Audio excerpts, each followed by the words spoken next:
Le gymnase de Magny-le-Hongre a accueilli le salon Handicap et Emploi. Cet événement, organisé par l'association Degré Diversité, a été reconnu par tous comme étant un outil performant pour intervenir sur cette problématique.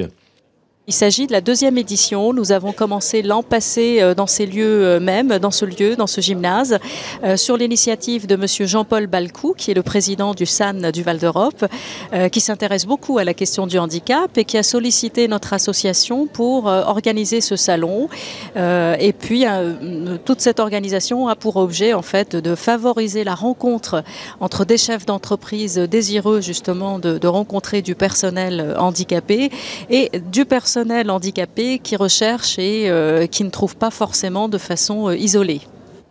Cette manifestation est adressée plus particulièrement aux sociétés qui souhaitent recruter. Alors de ce salon, on attend bien sûr de rencontrer les travailleurs handicapés, mais pas seulement, rencontrer d'autres intervenants, encore une fois de montrer un petit peu la diversité au sein de Disney, de prouver qu'à Disney nous sommes une entreprise qui recrutons des travailleurs handicapés, et ce déjà depuis très longtemps.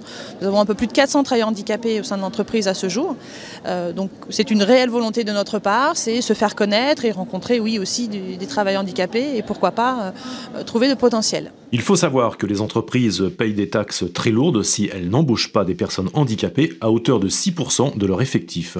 Le recrutement n'est pas toujours facile.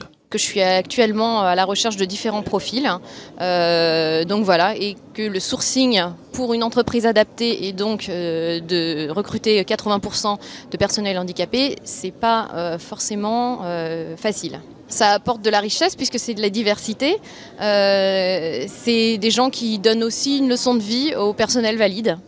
Ce salon a été organisé dans le cadre de la Semaine pour l'emploi des personnes handicapées qui se tient jusqu'au 21 novembre prochain.